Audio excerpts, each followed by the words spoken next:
ओम नमो भगवते वासुदेवाय। नमस्कार दोस्तों, स्वागत है आपका अपने YouTube चैनल पूजा और उपाय में।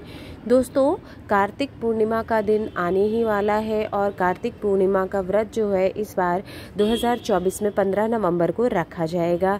डेट ध्यान रखिएगा, 15 नवंबर को कार्तिक पूर्णिमा का व्रत रखा जाएगा। उसी दिन पूजा पाठ किया जाएगा और स्नान दान का जो समय है 15 तारीख को ही है।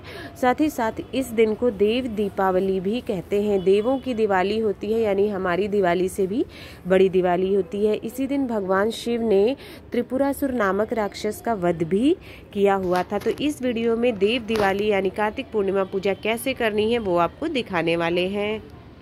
सबसे पहले तो सुबह कोशिश करिए कि अगर आपके आसपास नदी है तो आप नदी में स्नान कर लें, और दीपदान करने का भी बहुत ही महत्व होता है इस दिन, तो इसलिए नदी में स्नान करने का महत्व अगर नहीं है तो घर पे ही गंगा जल मिला के स्नान कर लीजिए। इसे कार्तिक स्नान कहा जाता है और ये पूर्णिमा का स्नान बहुत महत्वपूर्ण पूर्णिमा मानी जाती है। दोबारा ये पूर्णिमा नहीं आती है।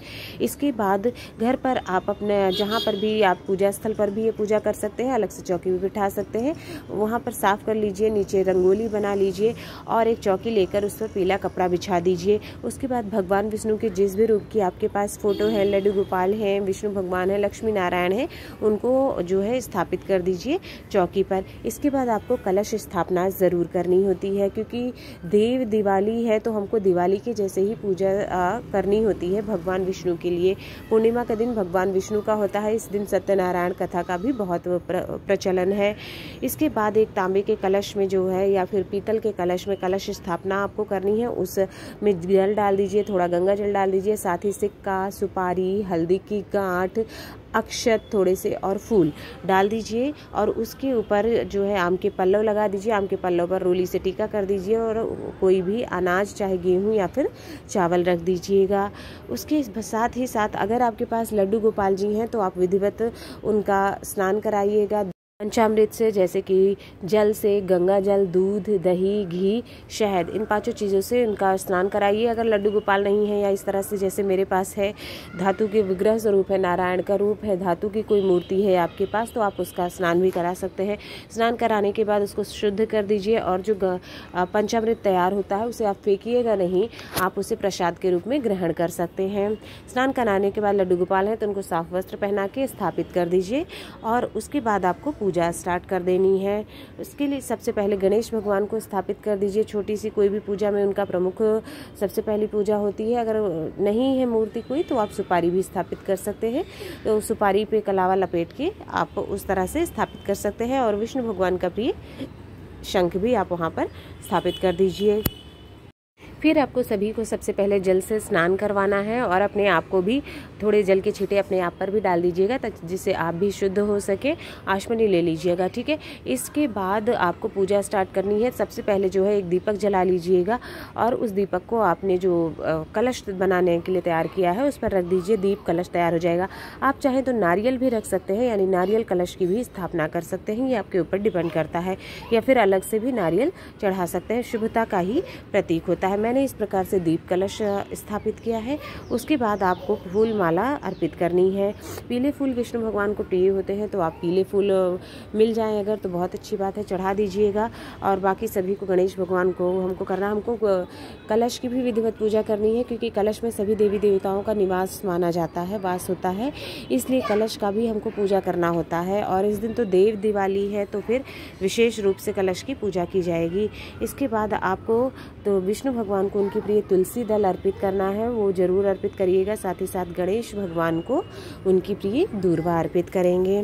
फिर आपको चंदन से पीला चंदन प्रयोग में लाइएगा, उससे टीका करना है, क्योंकि वही अति प्रिय होता है। और आम के पत्तों पर तो आपने पहले ही रोली यानी कुमकुम से टीका कर रखा है। पीले चंदन या फिर हल्दी से भी आप टीका कर सकते हैं अगर आपके पास पीला चंदन नहीं है तो। सिंदूर से आप केवल माता लक्ष्मी को टीका करेंगे और गणेश भगवान को। अगर माता लक्ष्मी ने को स्थापित किया है तो माता लक्ष्मी को टीका कर दीजिएगा, साथ ही साथ गणेश भगवान को। इसके बाद धूप बत्ती, अगरबत्ती जो भी आपको जलाना है वो जला करके पूजा करिएगा। और फिर आप आपको जनेऊ अर्पित करना है। जनेऊ आप पीला जनेऊ अर्पित करेंगे, अगर पीला नहीं है जनेऊ तो फिर आप सफ़ेद जनेऊ पर ही हल्दी लगा लीजिएगा और उसको आपको गणेश भगवान को चढ़ाना है एक जनेऊ, और साथ ही विष्णु भगवान को भी जनेऊ हमको चढ़ानी होती है, क्योंकि तुलसी विवाह ऑलरेडी हो चुका होता है तो जनेऊ संस्कार हो चुके होते हैं। इसके बाद वस्त्र के रूप में आपको कलावा चढ़ाना होता है। आप जैसे पूर्णिमा के दिन आप दान कुछ करना चाहते हैं तो आप धोती या गमछा या कोई वस्त्र भी ले सकते हैं विष्णु भगवान के निमित्त, तो उनको चढ़ा दीजिए, बाद में किसी ब्राह्मण को दान कर दीजिए, नहीं तो मौली को आप वस्त्र के रूप में जो है गणेश भगवान को कलश पर और विष्णु भगवान को चढ़ा दीजिएगा। इसके बाद आपको भोग प्रसाद चढ़ाना है। भोग में मिष्ठान जरूर रखिएगा। दिवाली का देवों की दिवाली होती है तो मिष्ठान का विशेष महत्व होता है। जो भी मिठाई आपके पास अवेलेबल हो, जो आप सक्षम हो, उस तरह से चढ़ा दीजिएगा। साथ ही खील बतासे चढ़ा दीजिएगा प्रमुख रूप से, क्योंकि माता लक्ष्मी को जो है पसंद होता है खील बताशे, वो चढ़ा दिया है। साथ ही मौसमी फल जो भी आपको मिलता है, सेब, केला, संतरा और सिंगाड़े इस मौसम में मिल जाते हैं, तो वो सब आप चढ़ा दीजिए। और ये भोग प्रसाद चढ़ाने के बाद ध्यान से आपको सभी में तुलसी दल ज़रूर अर्पित करना है। अगर तुलसी दल अर्पित नहीं करना आप भूल जाएंगे तो फिर भोग स्वीकार नहीं होगा, इसलिए तुलसी दल भोग में ज़रूर लगा दीजिएगा। फिर आपको अंत में विष्णु भगवान की गा करके पूरे विधि विधान से आरती करनी है। आरती विष्णु भगवान की गा करके कर दीजिएगा। उसके बाद जो भी पूजा में भूल चूक हो गई है, गलतियां हो जाती हैं, उसके लिए आपको क्षमा याचना करनी है। सुबह में आपको ये पूजा कर लेनी है और शाम के समय फिर आप दीपदान कर सकते हैं। दीपदान का विशेष महत्व होता है, तो इसलिए शाम के समय जो है दीप जरूर जलाइएगा। आप नदी तट पे भी जा कर के दीपदान कर सकते हैं। अगर सुबह गए हैं तो सुबह सूर्योदय से पहले दीपदान किया जाता है, और शाम के समय अगर दीपदान करते हैं तो सूर्यास्त के बाद दीपदान किया जाता है। ये दीपदान करने का नियम होता है। तो सुबह नदी के तट पे गए हैं तो तभी कर दीजिएगा, नहीं तो शाम को आपको अपने घर पर भी दीपक जलाने हैं। ज़्यादा नहीं तो कम से कम 5 दीपक या 7 दीपक ज़रूर जलाइएगा। और मुख्य जो जगहें होती हैं दीपक जलाने की, अपने मुख्य द्वार पे 2 दीपक रख दीजिएगा। जहाँ आपका पूजा का मंदिर है वहाँ पर एक दीपक जला दीजिए। किचन में एक दीपक जलाना है। तुलसी माता के गमले के पास एक दीपक आपको जलाना है।